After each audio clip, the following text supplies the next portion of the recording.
me with eggs and flour and bake me for 40 minutes. Okay.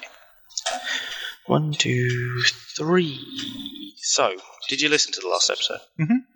So, we're not safe in this bit anymore, where we do this little bit where we chat for a second or two before we actually start recording. Because, he put all the shit in last time. Oh, I'm well aware. Wrong. Yeah. So, when do we start? I don't know. So, I'm just going to go for it and hope he does cut this sort of bollocks out. Sure. In future, I don't know. Thanks, Wayne. Yeah, cheers, Wayne. Love you, really. Hello, and welcome to Screen Masters with me, Bav. Me, Fluff. And this week, we're going to look to the immortal words of Marshall Mathers. Jesus Christ. Because guess who's back? Oh, Jesus. Back again. Jesus Christ. Yes, we're back. Tell a friend. Jesus Christ. And so on. I'm not going to carry on. Yeah, please don't. Yeah, please, God, don't. I'm not a very good rapper. Odd numbers means we're back to movies. And this week, we're looking at the animated movies of the DC Universe. But, as always, before we get there, it's time for a little catch-up. And as it's been a few weeks, the first question has to be, how many new Marvel or Disney Plus shows do we need to do? Well, actually, there's one less. One less? One less now. There is actually one less, yes. So you, as usual, probably aren't privy to this because you don't go through the sites as well as I do. No. But Ghost Rider, I should say, has been canned. Yeah, so that was a Hulu show which has now been canned. Apparently, it's creative differences. Okay. From what I've read, it seems as though they're going to somehow establish Ghost Rider back into the MCU. Now, whether this is the movies, is kind of the suspicion. Okay, so he might. What are you thinking? I've no idea. I have no idea at this moment in time. This is the wonder of the MCU. We've no idea half the time where this is all going to come to fruition. However, obviously this will be old news by the time this is actually released. Of course. But we have heard in the last couple of days that our man Spidey's back. Thank God. I mean, I just want a fanfare. Yeah. If I had a fanfare right now, I'd just...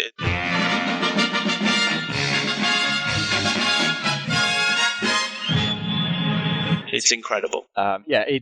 Let's face it, I think it's down to a lot of fan pressure. The backlash from the decision to remove Spidey from the MCU, or for them not to continue that deal, had massive ramifications, perhaps more than they thought was actually going to occur. The fact that everybody's been very outspoken about it. A lot of people, Jon Favreau, for example, said he reckoned that they were going to work it out, and it does seem like it was a last-minute deal. Like they have, yeah. So, I think everybody's happy about this decision. It's brilliant. They've indicated that, yes, there's going to be a third Spidey film. I think they're getting the same director back as well.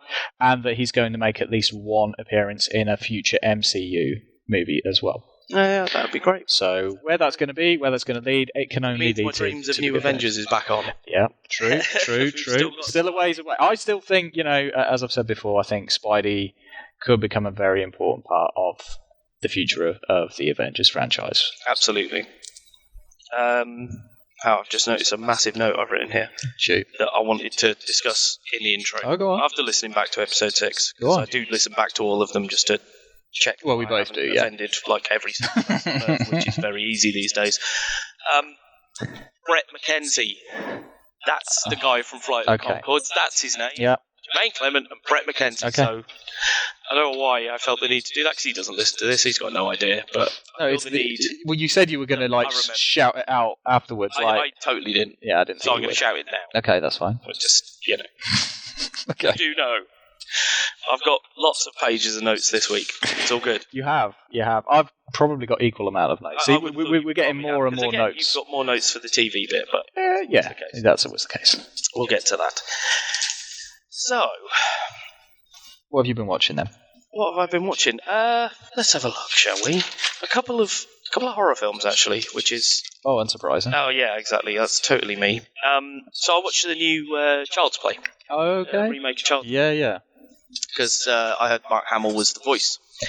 And we know he's a great voice from Joker and all the other bits. Mark Hamill, come on. Sorry? It's Mark Hamill, come on. Yeah, exactly.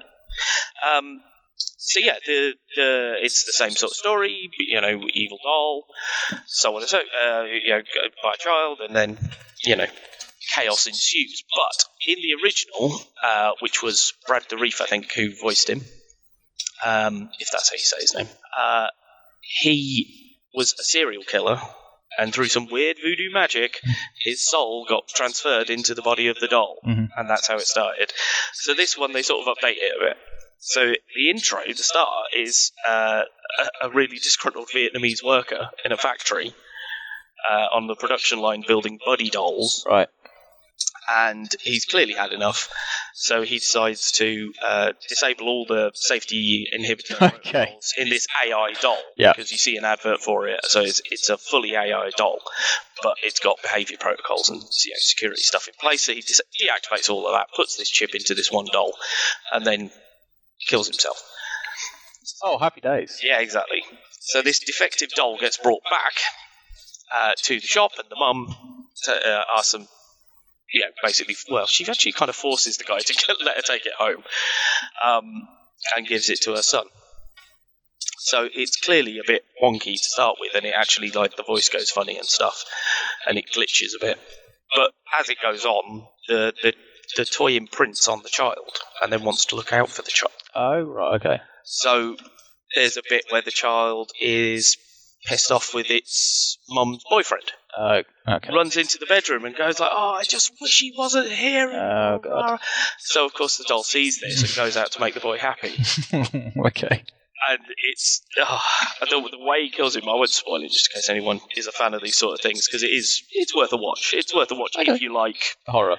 A spin-off, an update of the Child's Play thing. Because I do think it works for the modern era, the whole AI running wild thing. Yeah. Without anything keeping it. Yeah, no, certainly updating that from what it was to more current day. Yeah, that makes sense. So yeah, that was good. The young boy's very good. Gabriel Bateman, he's very good, and there's like a little gang of kids that are around him a bit because that's quite funny. They sort of come up with YouTube videos they can do with this defective doll because it will do anything. So they're doing as ridiculous things as they can with this doll, recording it on their phones and stuff. But they're not bad. Like making it swear, making it stab things. That's that sort of stuff. But yeah, I thought it was pretty good. Newest director, didn't really know him. There's one joke in it that sits weirdly with me. So the doll gets returned at the beginning to the mum, and the person returning the doll makes the reason they're returning the doll is because they didn't realise the doll was ginger, had ginger hair. Okay. Which the doll does, right? The person returning the doll is a black man. I don't really know what they're trying to say with this supposed joke, because it just didn't sit right with me. Are you making a point that black people are too touchy? Because she points out to the guy that he's being, prejudiced against the doll for having ginger hair. So what are you doing? I don't understand this. That is a bit of a... That is a bit weird. It's weird. Because why not just a white guy doing it? Why is it a black guy? That seems to be the point, Yeah. I just don't get what they're trying to say. Are they mocking society in general for being so touchy and outraged about things, or what we're not allowed to say anymore? I don't know. It was just a really weird moment at the beginning that I totally don't think it needs. I've got nothing against redheads. And exactly, it's it's the same as anything, isn't it? It's so weird. I don't understand it. Don't know what their point was. And then the only other thing I've worth mentioning anyway, because I'm a fan, is Gaspar Noé's latest popped up on the streaming service that we enjoy. And that's called Climax. And it's set in a dance workshop in like Belgium or France or somewhere. And essentially they're having a big party. But someone spikes the punch right at the beginning. And what transpires is a ridiculous and baffling descent into madness.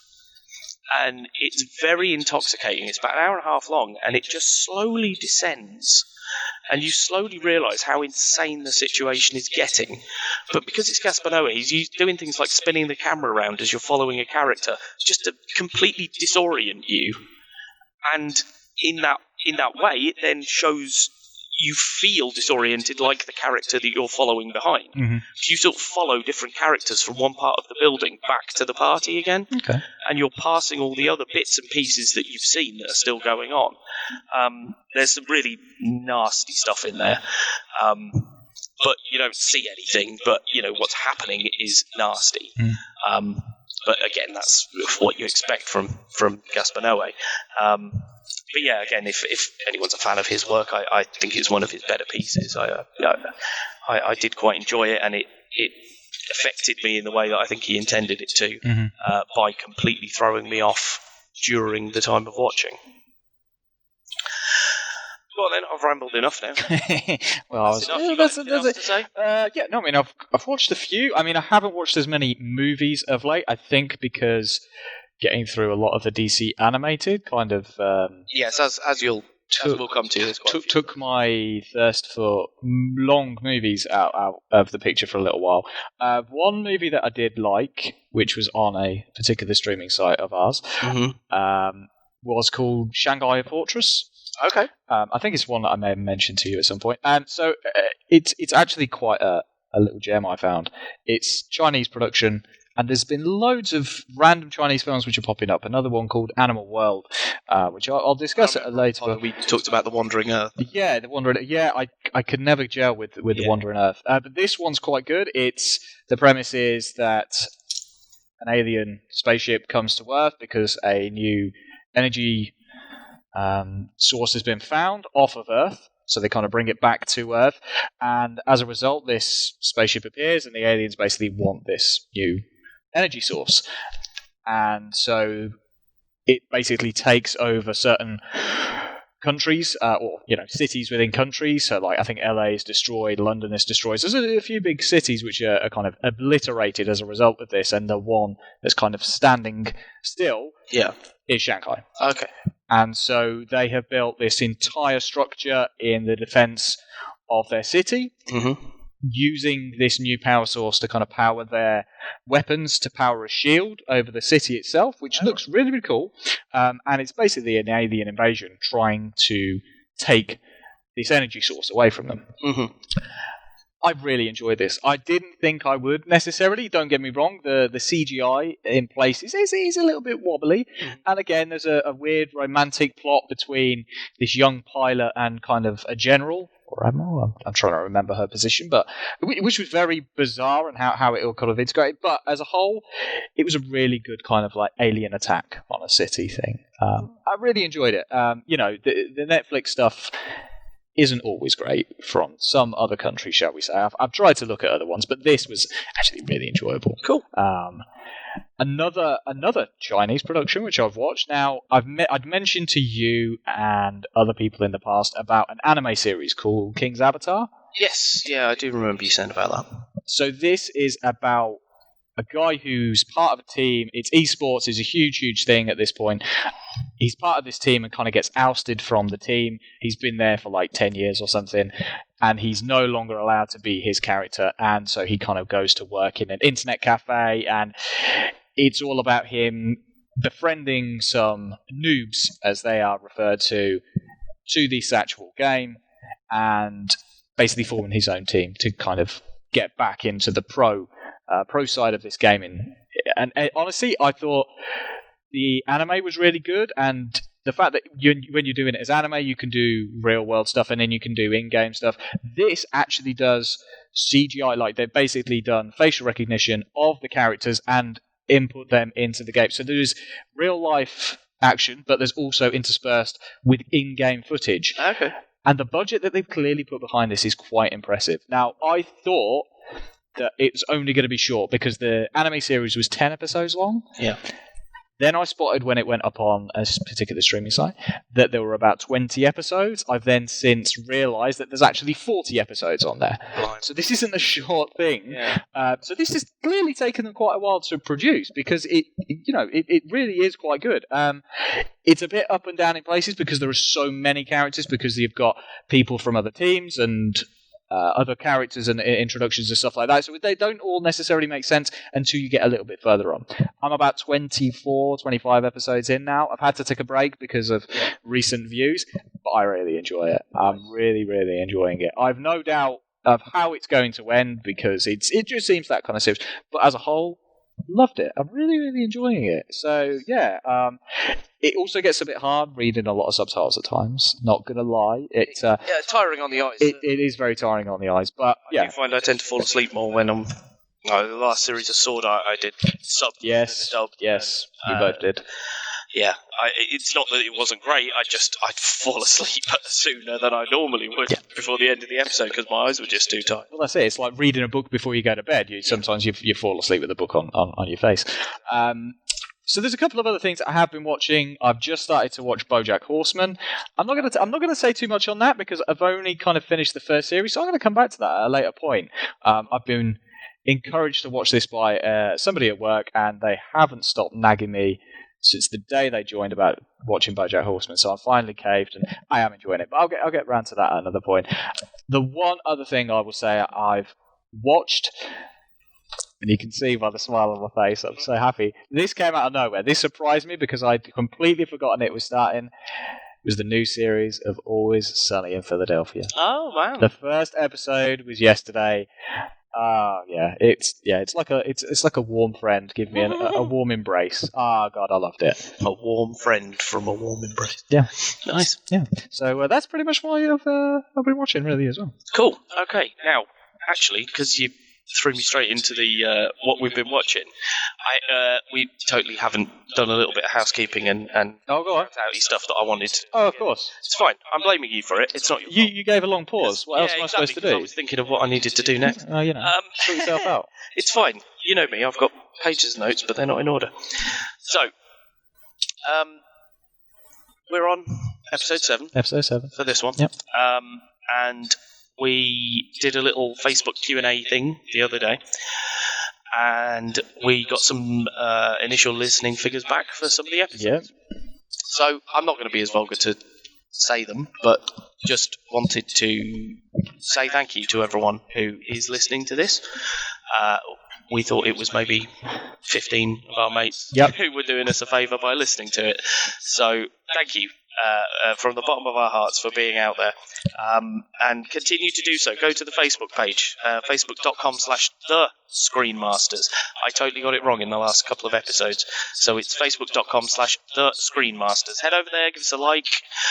Always posting new when the new episodes are up, and all the links for the different places: iTunes, Spotify, Google Podcasts, Alexa, wherever you get it, however you're listening to us. And we're also starting to put it all up on YouTube now. We aren't. Oh my God! Oh Alexa, what have I done? What have I done? Oh dear! Oh dear! Oh dear! Just kicking off in the background there. Why did I say Alexa? Stop saying her name.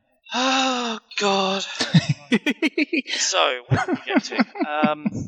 You were explaining all of the various formats. Facebook.com/the previous episodes I may have said Screenmasters. If you did that one, you probably ended up with the screen printers in Dubai, if I remember rightly. We're also starting to put all the stuff up on YouTube. So go to YouTube, search for Screenmasters, search for Byte Back Media. That's where we are. It's the Byte Back Media page. There are co-podcasts, other podcasts on that network with us. Phil and Dave's Excellent Adventure, the third episode of which I listened to the other day. Shout out to the Flat Earther theories, Dave. I'm with you, just not publicly. What's the other one? Fretting Out, which is about playing guitar and playing instruments live, how to learn, all that sort of stuff. And they're awesome listens.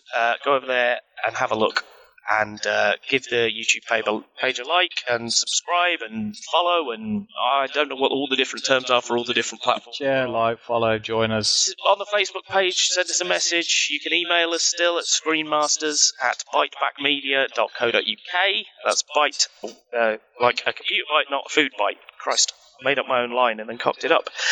And you can head over to Patreon. and donate if you so wish. You can go over there, and there's multiple tiers, which will get you multiple rewards. We haven't quite decided what the Screen Masters rewards will be yet, but they are coming. And yes, know that we don't get paid for this, and we won't get paid for this for many, many moons to come. We just want to pay Wayne, because he has to listen to all this and then try and knock it into some sort of legible form for you guys to listen to. So we just want to get some pennies in his back pocket for his brews, man. He's a thirsty boy. So help us out. Head over to Patreon, Byte Back Media, and donate over there. If you don't want to, that's cool. Keep listening. Just do something else then. Go over to YouTube. Like the YouTube page for us, because then that kicks off their stuff, and then we earn money through being monetized on that. So whatever you can do to help us is great. But like I say, it's not going in our pockets. It's going in Wayne's, because we need to keep the studio and stuff running up there. Right. I will just say that after the Q&A, now Pete and I, we communicate on a good few days during the week, usually through WhatsApp, and we catch up.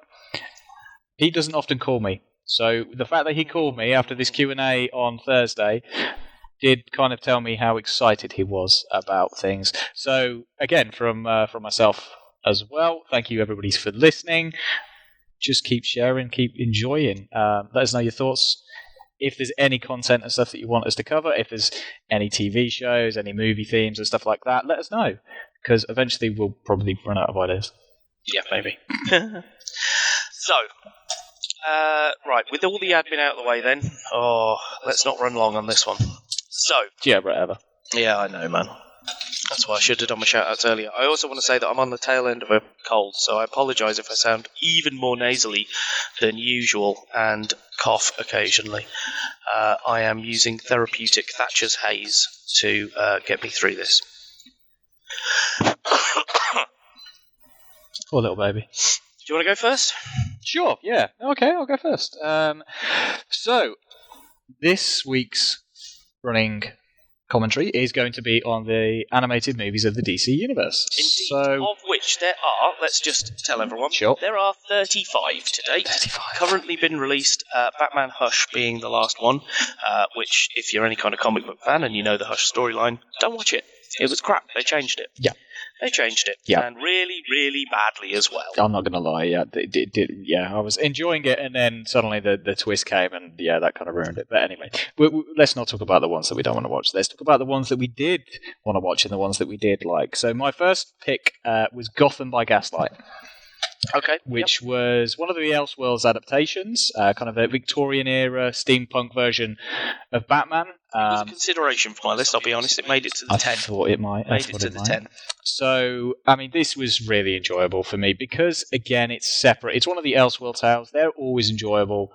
They're not too ingrained in the history of every other film that's come before it and everything else. This is what would happen if Batman was kind of in that steampunk era. So, I mean, the first introduction is like, you know, three orphan boys, Dick, Jason, and Tim, or the Cock Robins as they're referred to at that point. They're saved by Batman, you know, from the guy who's kind of been looking out for them on the streets, and they're sent to Sister Leslie. Another shout out to yet another Batman character. You know, this is essentially, you know, a murder mystery movie, including Jack the Ripper. I see. So it. You know, it's not your typical kind of superhero kind of film, you know, with tights and all that kind of stuff. It's Jack the Ripper. You know, it's pretty brutal. It's not. I'm not going to lie. It is not a film for young kids. Well, that's that's something I was thinking of as we were doing these. Mm-hmm. I was like, I wonder, you know, is this an episode people think they'll be interested in? Because actually, there's still the stigma around animation. Mm-hmm. Yet it's worth saying that I don't think a single one of my films was less than a 12A. Probably not. And there are some of them that are 15s because of the level of violence and you know, graphic violence in them, and gore and adult themes particularly. Yeah. So yeah, it's worth saying that you know, they're not. No, they're not always. I mean, Saturday morning cartoon. Let's face it. I mean, the reading audience of comics these days is older than it is younger. True. More than likely. You know, it's it's harder to kind of get some of the newer kids into into reading, but we old kids still enjoy what we do. But yeah, and this is honestly very faithful to the source material. I have read this many moons ago now. I can't exactly say how faithful it is. I would say very faithful though to the original source material. You've got all of the usual kind of characters in there. You've got Alfred, who's just great against the orphan boys. Avoids being pickpocketed by them, and then kind of takes them in, and then starts looking after them, gets them to do a few works, and again, you've got Jim Gordon in there as well, who, again, I'm going to allow this because it's not a spoiler, because it's, it is part of the thing that he's kind of revealed as the killer. This goes against who Jim Gordon is, and he's a good misdirect. Suffered from PTSD as a result of the Civil War, and he's determined to get rid of Gotham's filth by doing what he classes as his holy work, killing off criminals, killing off the poor, killing off prostitutes. It was just really enjoyable to kind of have a self-contained Batman story set in that kind of steampunk era. I love when he shows up on his steampunk motorcycle. It just looks beautiful. That steampunk era kind of vibe always kind of intrigues me. Yeah, I like it as well. So this was It's another reason why I'm loving watching Korra again with my daughter. Is the steampunk vibe that they've got running through that is very good. Yeah, so that was number one. I mean, don't get me wrong, this was a hard stop through 35 films. I probably ended up watching maybe 15 to 20, so this has taken a good few weeks. You watched a lot. I watched a lot. I've seen every film on the list when it released. Some I remember better than others, but I knew where I wanted to go. Yeah, it took me a while. So I just focused on those ones. There's like one like the... no, I won't say just in case it's on your list. No. We'll discuss it when we get there. So that was one for me. How about one for yourself? Okay, so number 5, and I've only put these in here because I'm never going to get the chance to talk about this character otherwise. I know so he's I've gone for Green Lantern First Flight, yep. And I'm also shoving Green Lantern Emerald Knights in there as well, which are the 2 Green Lantern films on the list. First Flight is the origin story of Hal Jordan, faithfully retold, with Sinestro as the bad guy, turn into the weaponers of Quard to forge the Yellow Ring, and then go against the Guardians. It's really well done. It's really good. I love, Hal Jordan's my favourite character. So who'd have thought? And like I say, I'm never going to get the chance to talk about him. What? You don't want to talk about the DC movie? Nope. You don't love a bit of Ryan Reynolds GL? No. No, I can't watch it. I actually can't watch it. I want to watch it so that I can try and pick some good stuff out of it and make myself feel better, but I can't. But yeah, First Flight, I'd be lying if I said it wasn't a bit standard because it's an origin story, but I do really like it. I like the way it plays out.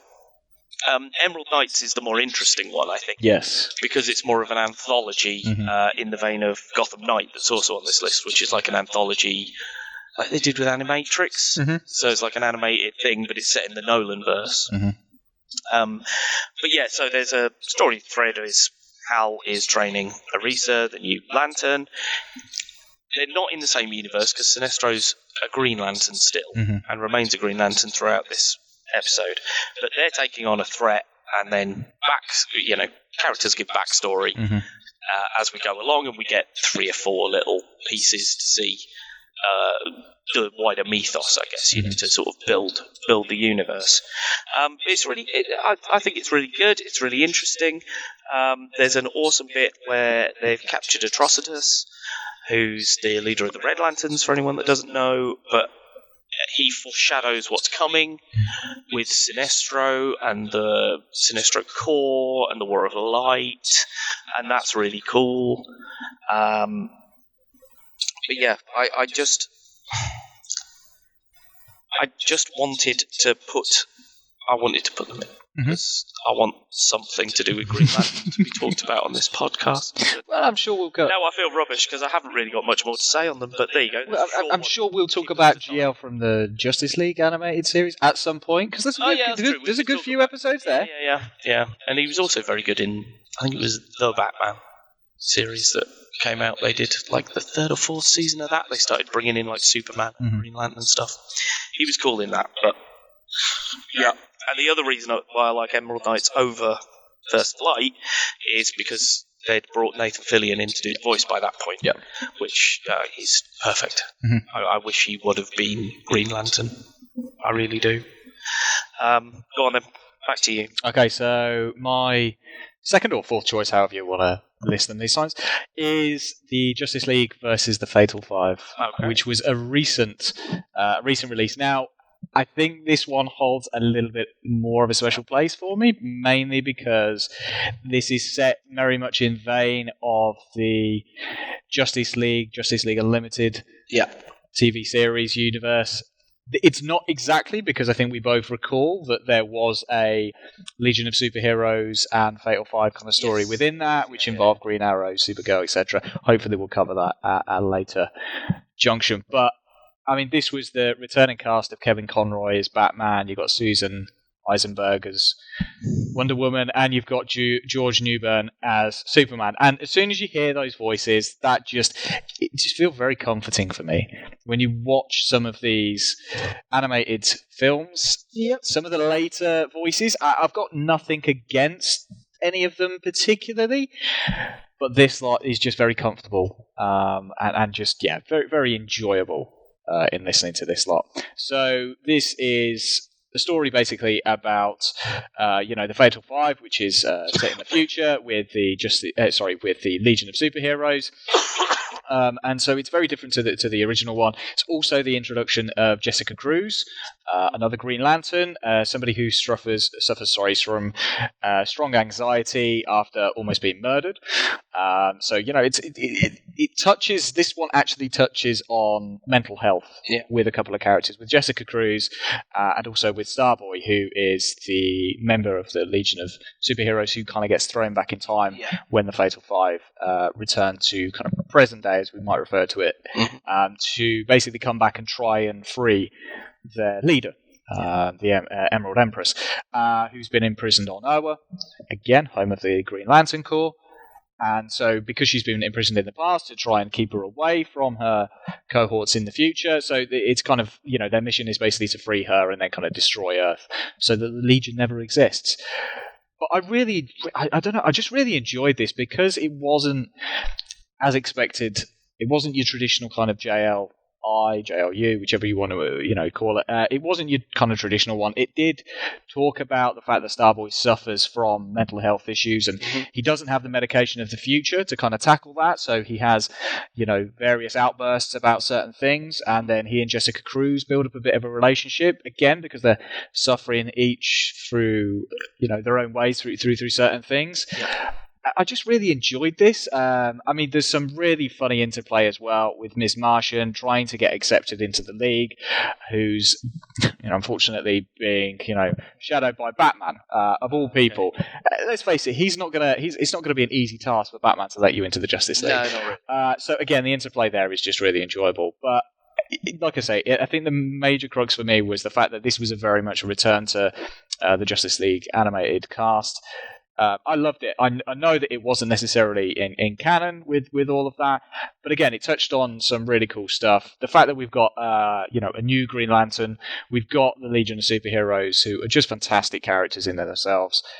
It was just a really enjoyable story, and plus, it kind of came out of nowhere. I hadn't been reading about this, and then suddenly it appeared, and I was like, "Wow, this is really enjoyable." Yeah, no, I remember watching that one. I do.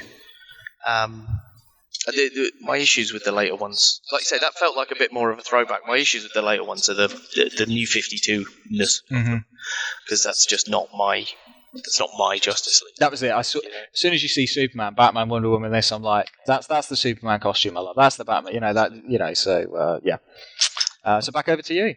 Okay, so number 4, I got two together because we obviously listeners won't know this, but I did some research and printed out some lists for us that broke up the various continuities of these films, and there's 2 of them that are based on the Grant Morrison JLA storylines that were published in the noughties, and I very much enjoy those.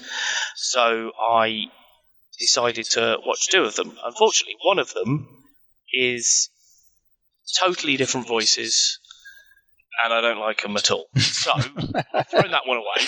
Right, okay. I don't like it. It's Crisis on 2 Earth. Yes. I don't disagree with, because it's the crime syndicate and all that, and I like the mirror opposite thing. Yeah. don't mind it, but unfortunately, yeah, all the voices are wrong, as far as I'm concerned. I thought James Woods did a good Owlman, though. Yes. I did. Oh, yeah. Give you that one. So, we're going to talk about Justice League Doom instead, which is adapted from the Tower of Babel storyline, I think it was, in the comics. Mm-hmm. Vandal Savage puts together a Legion of Doom to take out the Justice League so that he can basically wipe out most of the planet and then rebuild it in his own image. It's your standard fare, but like you, it's in here because it's the classic voices.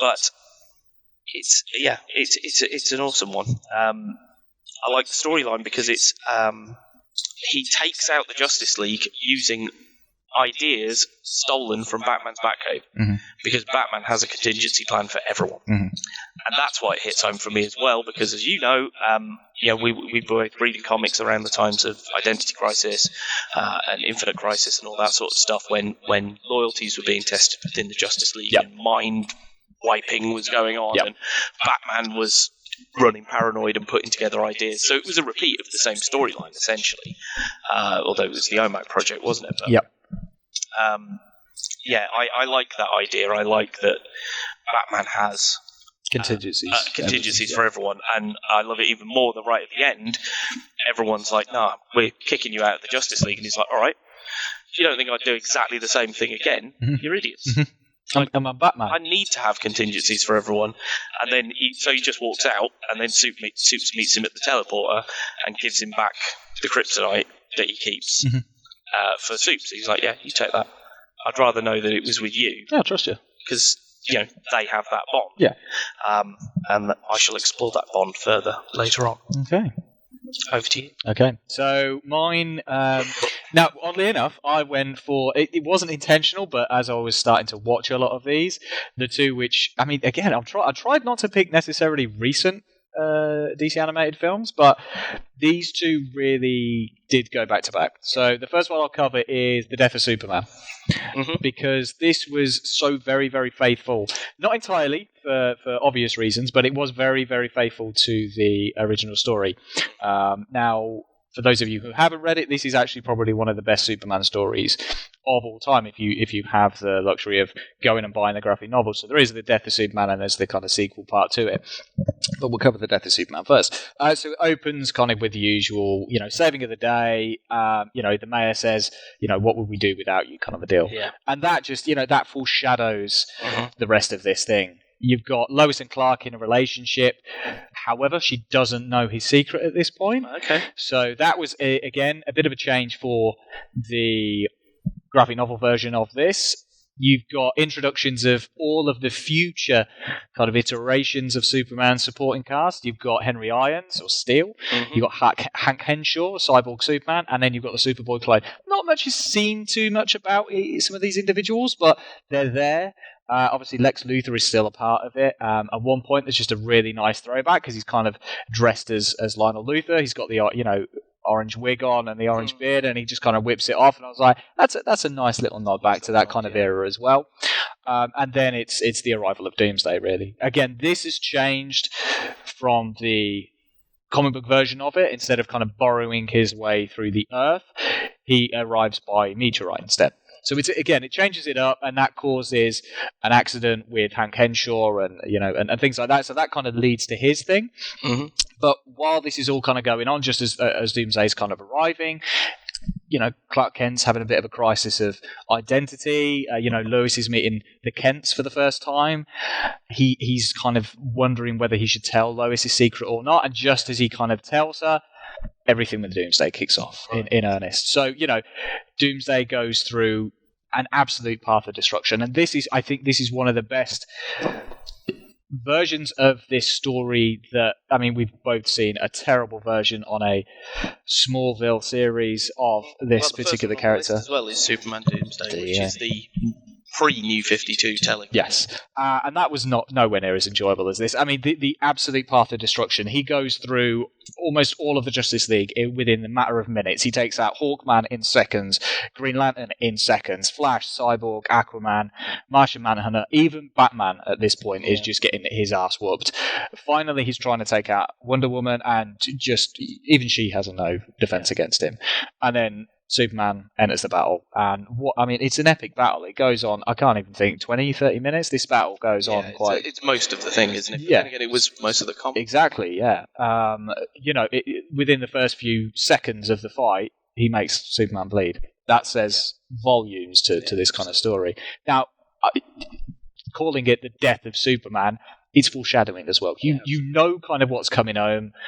You know everything that's going to go down, really. But as this battle is still going on, you've still got him running around trying to save civilians while in the midst of this massive battle. Yeah. Finally, Doomsday, hits, or he's about to go and hit Lois Lane. So Superman finally, just snaps and just finally punches him in the face, cracking his neck all the way around. This is a guy who doesn't kill. Yeah, exactly. He doesn't kill, and he always holds back. Yeah. Always holds back. Always. Even Wonder Woman says to him at one point, don't hold back. You can't hold back. But as he goes for this final fist-shattering punch, he gets impaled on one of the claws and basically dies in Lois' arms. Now, again, it's not ruining too much because it's called The Death of Superman. Yeah, exactly. And it's based on a comic book called Death of Superman. Yeah. But again, there's this really nice homage to the covers and a scene within that with the flag on the pole, the red cape on the pole, which is really nice. And then you kind of get the funeral for Superman, which is then building up the return of Superman. You've got quick intershots of Superboy breaking out of his confinement. You've got Steel kind of making his new outfit. You've got the Fortress of Solitude suddenly being built, and then you suddenly get a shot of Cyborg Superman. So that's foreshadowing of the next one. I just loved it. It was a really, really faithful adaptation. Emotional as hell. I don't dislike that one, I've got to be honest. I don't know. It doesn't do it for me, I think, because again, the voices they're not right. They're not voices. They're not bad necessarily. No, I think that's the thing. I think because we got so far down the line at this point with so many different iterations of voices and stuff like that, I just got comfortable with this one. Used to it. And let's face it, your boy Nathan Fillion is Hal Jordan in it. Yeah, that's true. So, They're using for Hal Jordan. So, right, back over to you before I say too much more on that one. Oh, is Rain its own separate thing? If you want me to cover the next one next, I'm happy to do so. Oh, no, is Rain your... It is the next one, okay, because I've been bundling two together. Yeah. As one. Oh, okay. Well, no, yeah. So So I'll do my next one, and then you like the Green Lantern thingy. I'd push two together. That was the thing. Like, I wanted to do them separate because I knew that I'd talk quite a bit for. I'll do mine next. Okay, good. So gives me a chance to have a drink. Let's go with. Yeah, I think that one wins. So number 3. My number 3 is Batman Year One. Oh, yeah. Which is an adaptation of the Frank Miller, I want to say 1986, 87, something like that, comic book. I've reread it in the last few days just to see how close it is, but it basically is a reimagining for the modern era of Batman's origin. They did it with all of them around that time, didn't they? There was a new Superman origin, Flash and GL, and they sort of rebooted them all. But yeah, so this one is Frank Miller. So it's there's a lot of comparisons as you're watching it to. There's a lot of Batman Begins in there because Batman Begins drew heavily from Year One. Yeah. So you recognise sequences, and it's quite interesting to see how the animated version plays out versus the other one. But like, if you think that Chris Nolan presents you a gritty version of Batman, then you know, good God. This is grit at a whole new level of gritty because it's Frank Miller. So he's responsible in films, Mr. Miller, for unfortunately some pure tripe. What was it? Will Eisner's The Spirit? Yes. God, that was awful. But he did have a hand in Sin City and 300, both of which, I love 300. I'll admit it's just like sweaty men shouting and fighting a lot, but, I like wrestling, so it stands to reason that is my kind of thing. Again, the grittiness, like Catwoman's a prostitute in it, which is true to the comics and is still canon as far as I'm aware as for her origin. But again, it's Miller being gritty. There's a sequence that I absolutely loved. So there's a bit where Gordon gets beaten up because he's not a bent cop, basically, and he gets the ringleader of the guys who have beaten him up and drives him out into the middle of nowhere. And the voiceover says, "It's been years since I've had to take out a Green Beret. Even so, he deserves a handicap." Gordon then throws him a baseball bat and proceeds to beat the holy shit out of him. It's ridiculous. Like, he strips him naked, ties him up, and fucks off. It's like, this is Jim Gordon. This is Rambo. Mm-hmm. Like, what are you doing? Mm-hmm. But again, it's Frank Miller, so it's gritty. Mm-hmm. It's gritty. Jim Gordon's actually a total badass who can beat the shit out of people. Don't be wrong, I'm mocking it, but I love it. It's an awesome sequence, and because most of it is narrated by either Gordon or Batman, it's really cool to see him talking about it like that. But it did make me think, like, wow, how far have we come from the Commissioner Gordon that people would know from maybe the 60s TV show and stuff. Oh, God, yeah. I mean, he's got... Gary Oldman. Do you imagine Gary Oldman beating the living piss out of a massive beefcake footballer? I don't know, I think, because the character just hasn't been built that way. No, but I mean, you get flashes of how badass he is when he, within the films themselves, because he still holds his own against shit. He holds his own, don't be wrong. But like I say, this is a big beefcake jock. He throws him a baseball bat as a handicap, because oh, God. So, the cast is Bryan Cranston as Jim Gordon, which I think is a really good one. I think he does really well. Ben McKenzie is Batman, which makes me chuckle, because whether he was at the time, or he certainly went on to be Jim Gordon in Gotham. Yeah. So that's quite amusing. Not a series of course, you'll watched. know him from your favourite TV show, The OC. Hey, I watched that back in the day. Don't be dissing. I don't mean the original, the official, The Only Club That Matters, by the way. I mean the TV show that you watched, because you're a big girl. Hey, I love Rachel Bilson. There's nothing wrong with that. And then the other thing I'd mention is Eliza Dushku, because I love Eliza Dushku. And she does Catwoman in it. And I think she's got the right feist for it. But yeah, I think it's really good. I've reread the comic. It's very close to the comic. So yeah, I think it's a damn good adapt. Yeah, no, I totally agree. It was close to being in my list, but I suspected that it would probably be in yours, and I figured we'd try and cover as many of the movies as possible to give our listeners a bit of variety. Yep. So I will continue mine then with Reign of Superman, which, let's face it, wasn't a bit of a surprise because I'd already watched Death of Superman. Now, it was kind of twofold, let's face it. I was like, you know what, I've put one. I need to do the second part of this. Yeah, like you say, it definitely runs as two-part. I did watch both of these, and I've got notes for both because I felt I couldn't do notes for one. No, it was more because Death of Superman was the more emotional of the two, most definitely for me.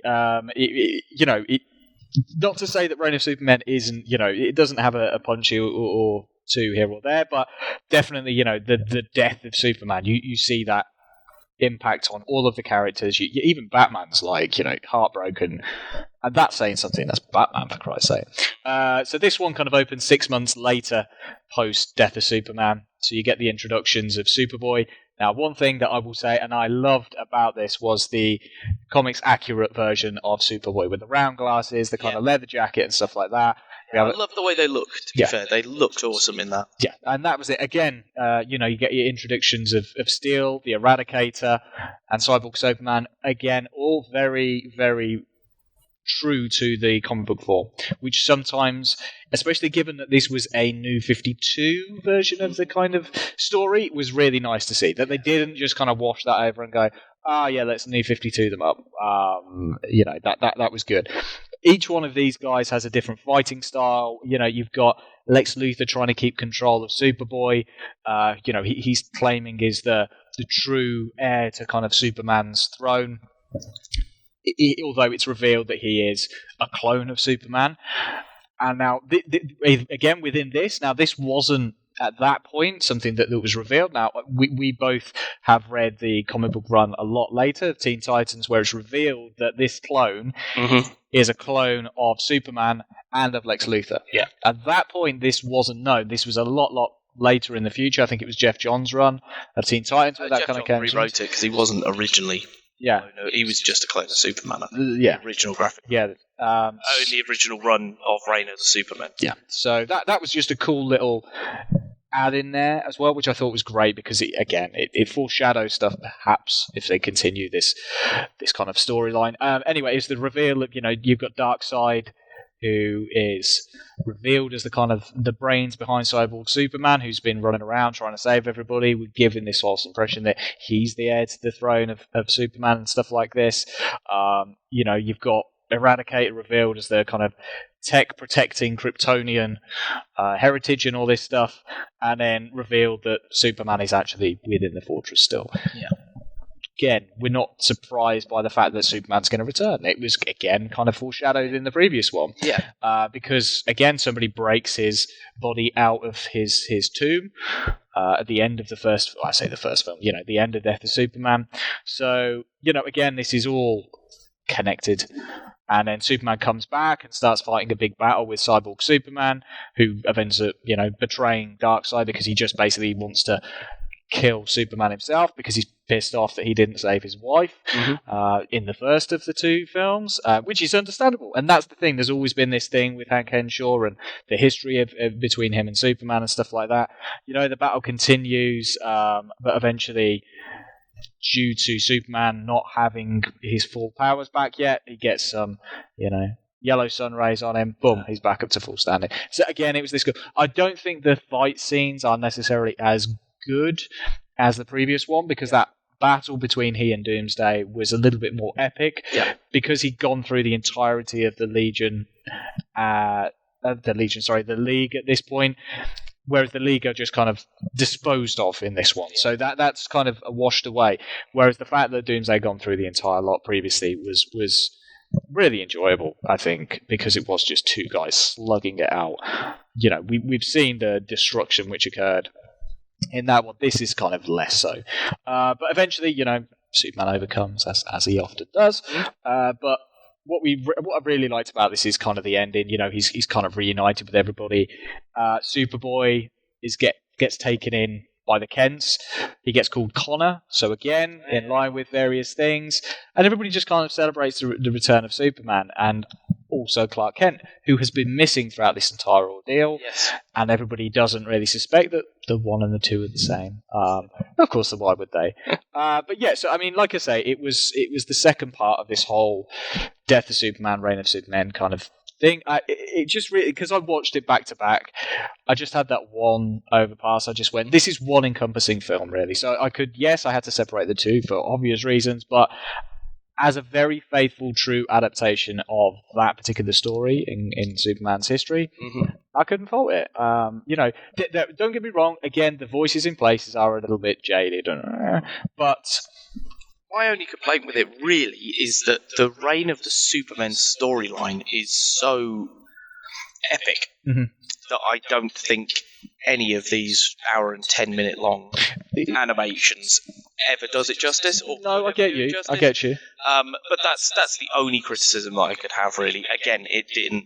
They were close to mine. Like I say, the two of them made my top 10 because they are. I rewatched them, so they got close, but. Yeah, they just don't quite cut it. I mean, that's the thing. I think and again, that's not to say I don't like them. I do.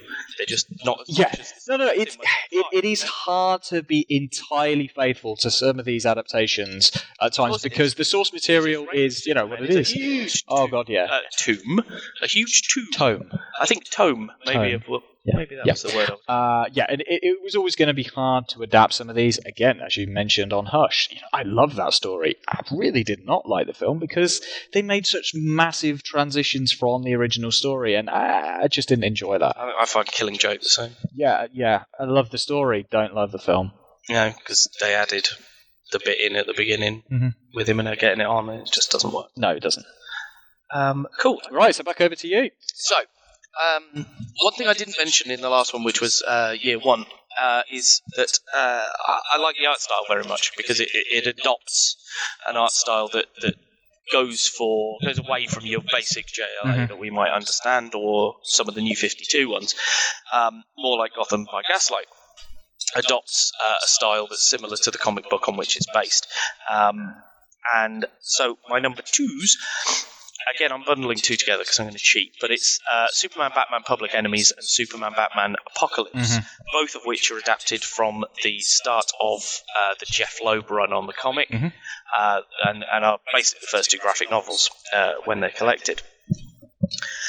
So Superman, Batman, Public Enemies is probably my favourite of the two because it's Lex as the baddie, and Lex is president, and Superman knows he's not right for the job and knows he's going to be a baddie, but everyone else is convinced that he's fine and you've got to give him a second chance and everything.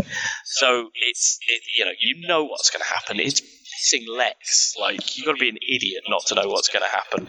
But again, it nods towards Ed McGuinness's art style, who did the first arc. So everyone's very blocky and chunky in the character. Yes, yeah. He draws them very chunky like that. There's the interplay between Batman and Superman throughout is brilliant. There's a bit where Superman's like, "Oh, do you have something worked out, right?" And Batman says, "No, I'm sure it'll come to me." And it's just, he just trusts him implicitly because he knows that he will have a plan at some point. I like that in this one, Superman seems to have an obsession with just flying people out of the atmosphere to subdue them. Does it talk about 2 or 3 characters? Just flies them straight up in the air until they lose consciousness and then brings them back down again. It just really makes me laugh. Like, it's just like, genius. Take you up there, okay, and we're done. And it's got Lex's suit in it, which I really like as well. The classic green and purple big suit that he finds himself in. That looks awesome, and there's some great fights then between him and Superman with the suit on. There's a bit where they're fighting and Lex is falling out of the air, and I think it's ripped from the comics. I didn't have time to go and check, but he goes through a water tower outside a small farm, which is obviously a massive nod back to Superman's crash landing, where he did the same thing in the classic image of it. But yeah, the Public Enemies, I think, is my favourite. They end up going and getting a big robot because there's a kryptonite meteorite heading towards Earth, and they need to stop it. And Lex wouldn't let them, and then finally he does, and they end up going to Japan, and the Japanese kid has built a massive robot that's half Superman, half Batman, that can destroy it. As I recall, he was a version of Toyman within the. That's right. Yeah, they called him Toyman. Actually, yeah, that's right. So yeah, I really like it. It's very cool. At the end, Batman disappears like he always does. Question: when did that start? Do you know when did Batman? When did it become Batman's thing to disappear while someone else is talking? Because it's in the Nolan stuff. It's in the animated series stuff. Is it in the Burton I don't know whether it's in the Burton stuff. I know it's in the Justice League animated series as well. He does it to Superman and whoever he's talking to. Yeah. And I just thought, I wonder when that started. I wonder what. That's your research point. Interpretation of Batman started that. There you go. Research it and tell everybody next time. So moving on to Superman, Batman, Apocalypse. So this one is Darkseid. So we're on to a lovely Darkseid storyline. Darkseid's trying to get Kara in this one because we introduced Supergirl right at the beginning. So this one was drawn by Michael Turner. God, yeah. Late great Michael Turner. Gorgeous. Michael Turner, Lord rest him. He knew how to draw these characters, particularly Supergirl. I know. I've got versions of Supergirl work. Yeah, I've got the first issues of the entire run of this. I think I remember. It's beautiful. And again, the art style shows that they've animated it in that way, so that there are shots that are just. It looks like Michael Turner's drawn it himself. It's really, really good. But yeah, Darkseid's the villain. He wants to get Kara and Turner basically onto his side using Granny Goodness. So off we go. I noted that I like the way he draws Flash as well, as I'm sure you do, Michael Turner. Mm-hmm. Oh god, yeah. Again, I've got another couple of covers of his. So yeah, we get the whole Darkseid thing, the Furies, the Parademons, it's all there.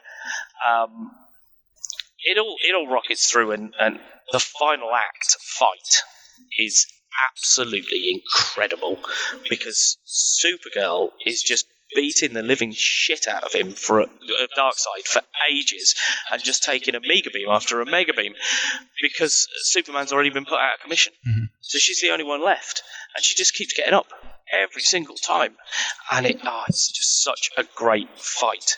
And like I say, the artwork really adds to it, and again, it's another great arc from a great comic and a great adaptation of it that really works.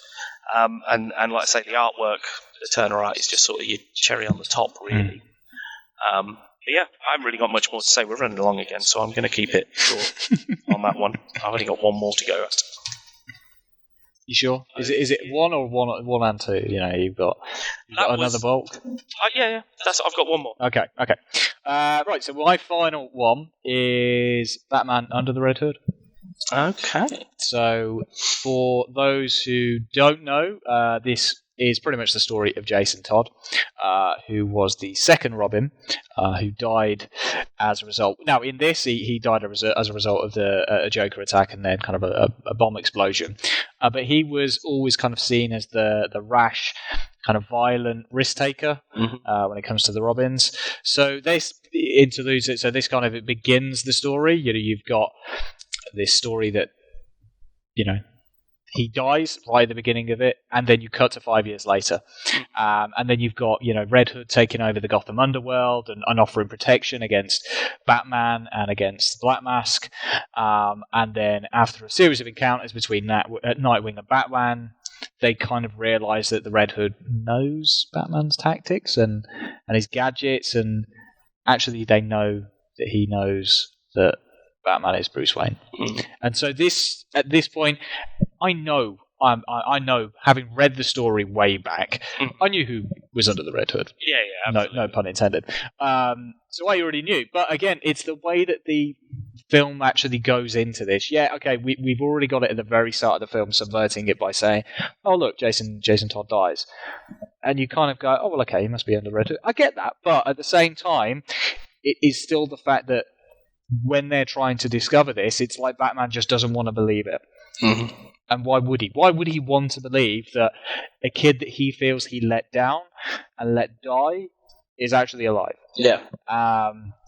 So eventually, you know, the Red Hood kills somebody in front of Batman, which completely shocks him, and he does it simply because he's like, they're not afraid. If you can't get them afraid and you can't get them to do the right thing, then they're written off. And that scares the shit out of Batman, which I love, because again, that's the whole thing, and again, one of the reasons that Batman and Superman intertwine so well, because neither of them is willing to kill. Yeah. Which is, again, the fundamentals are part of their friendship. But taking a blood sample, revealing that this is kind of Jason Todd, and then confronting Ra's al Ghul, or Ra's al Ghul, however you want to pronounce it. I know there's different versions of that for different people, who felt responsible as a result of him dying, and uses the Lazarus Pit. For those comic aficionados, the Lazarus Pit is well known. For those who aren't, the Lazarus Pit is kind of a comic book device in the DC universe in order to reanimate the dead. However, when it does, it kind of brings them back a little bit fucked up. Yeah, it does. Quite right. They're really not quite right. And given that Jason Todd was always a bit dubious to begin with, it brings it back even worse. So, I mean, it's eventually revealed that his whole plan is basically wanting to draw the Joker out for payback for killing him. He's understanding, and he doesn't give Batman any grief for letting him die. He understands that. He's forgiven him for that. What he can't forgive is the fact that he's letting the Joker still run around. The Joker has killed enough people in his time, and he just doesn't accept it. And that is actually something that has come up in the comic books time and time again. It's been the part of the story for Kingdom Come, and for various other iterations of other stories, that if Batman doesn't take the Joker out, what is he just going to do? Just going to let him run around and viciously maim and kill everybody? So, I'm not going to cover the end, because I do. This is one of the ones that I actually want people to go and watch, because this is one of the most. This is genuinely one of the most faithful adaptations, I think, of the graphic novel or the comic book run, whichever you want to call it. And I think it's really, really enjoyable. I think that Jason Ackles does a really good job as the Red Hood. Not even has he done a really good job as the voice. There's some really cool characters as well. I know Neil Patrick Harris does the voice of Nightwing in this as well, which I thought was really cool. But Jensen Ackles, who's from Supernatural, and it even appeared in Smallville. He was in Smallville. Jesus Christ. Was he Arrow? I want to say he was the interpretation of Green Arrow. No, he was just some boyfriend of Lana Lang's or something like that. I can't remember. I've just read my notes actually for Public Enemies. I forgot to mention Alison Mack, who was Chloe. Oh yeah, she was Power Girl. Probably shouldn't talk too much about her and her, giving her later dalliances with sex cults and the like. I didn't know about that. You didn't know about that? Oh dear, oh dear. Oh god, you need to read up on that. Okay. Jesus Christ. Anyway, but for next time later. Yeah. Anyway, the fact that he actually still wants to play the live screen version of Jason Todd, so much so that I've actually seen him in Halloween garb and stuff like that. He looks badass as the Red Hood. No joke. Seriously looks badass. But yeah, considering the amount of DC films I had to go through, that was the one that I was like, you know what? Very faithful, very true, and I just sat down, switched off, and really loved that one. Yeah. There were plenty of other ones that almost pipped it to the post, but and shockingly, all of those are either a Batman or a Superman story. But that is also, if we look at the films, that's pretty much the bread and butter of DC Animated. It kind of is, yeah. There's not a huge amount of variation. The odd Teen Titans here and there, the odd Justice League. Yeah, not a lot else, is there? No. Cool, okay, so... Final one for you. My final one. Now, this continues my theme. My favourite 3 choices for films are largely due to the artwork being faithful to the original comic, or at least trying to be different from the standard animation they would produce for these sort of animations. So my final one is Justice League New Frontier. Okay, yeah, which was one of the very early ones. In fact, on my list it says it's second. So this is an adaptation of the Darwin Cook 2-part graphic novel, I think it was, actually. I don't even think it was single issues, was it? No, I believe you were correct. I've got it over there. I haven't reread it, actually, but I know it's close anyway, because I've read it about 15 times. So again, the artwork, straight off the bat, is great.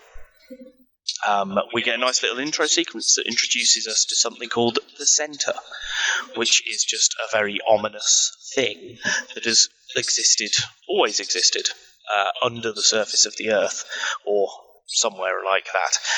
But there's like a little intro flip book. It's like a beginning of an old Disney animation almost, with the pages turning. But there's a great little flip book of humanity's growing violence through the ages to the bomb, to the nuclear bomb and stuff. And essentially, for a while, you don't really know what's going on, because you're just meeting all the different superheroes as you go along. And we meet Hal Jordan. And again, maybe that's kind of why it's at the top of my list as well, because it's another telling of his origin story, a different one. It's the same basic idea, but slightly tweaked to fit with this film. And I think it's really a really good one. But as we're meeting all the people, we start to realise that everything is connected to the centre, whatever that might be. And then as the film moves on, obviously the centre presents itself, and the third act is our fight against the centre. But other than apart from the art style, there's right at the beginning when we meet Hal, he's in the Korean War with his buddy, and they get a call over the radio to say the Korean War's done. So they're like, hey, let's turn around, let's go back to base. And two fighters, who obviously haven't had the same message from the Korean side, shoot them down. Mm-hmm. So Hal Jordan crash lands and then gets jumped by a Korean soldier who, again, has not had the order that there's a ceasefire. Mm-hmm. And there's this big sort of scuffle where because he could kill him, but he doesn't want to kill him because he just doesn't know. But he can't communicate to this guy that it's okay, we don't need to fight anymore. So he ends up having to kill the guy because he's trying to kill him. And later in the film, you learn that that's the only person he killed with a weapon during the war. He was a pilot, and he used to just do tricksy moves to make people hit other things or crash into stuff so that he didn't have to use his guns and stuff during it. But again, such a adult theme to start off with of war and the fight for survival. Again, he says later on, like, I learned in the war what I would do to survive. What would make me kill. That's what he says. I learned what would make me kill, and I would kill to survive. And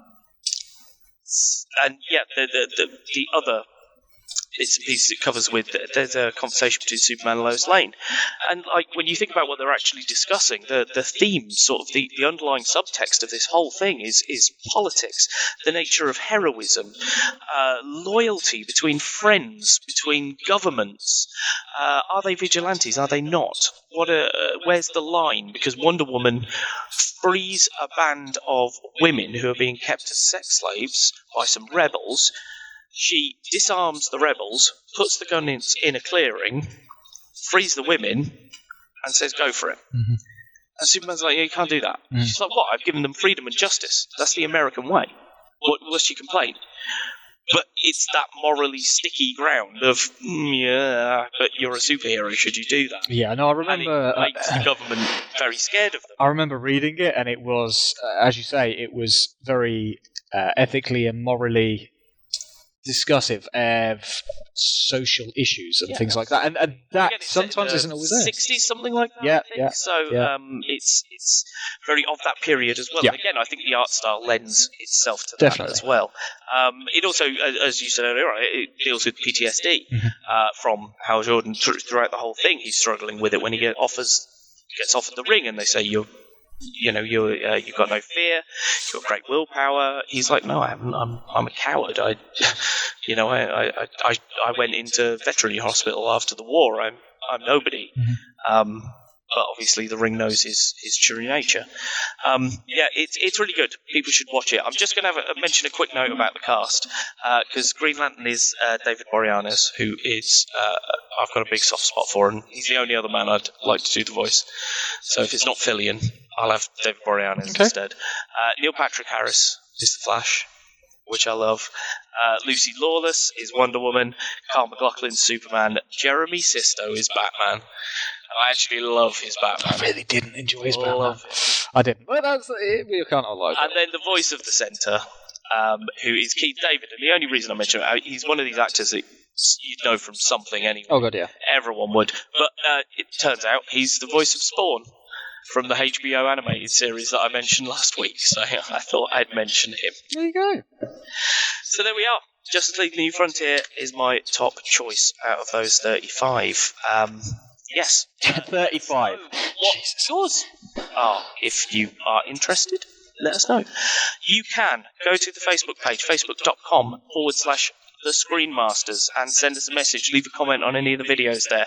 We will read everything. You can head over to YouTube and search for Byte Back Media or Screenmasters and find us over there. Subscribe it, hit the bell, do whatever. Even if you don't listen to it on YouTube, go and do it, because it sets off algorithms and things that, like I say, can help Wayne help us keep Wayne in tea. That's what I'm trying to say.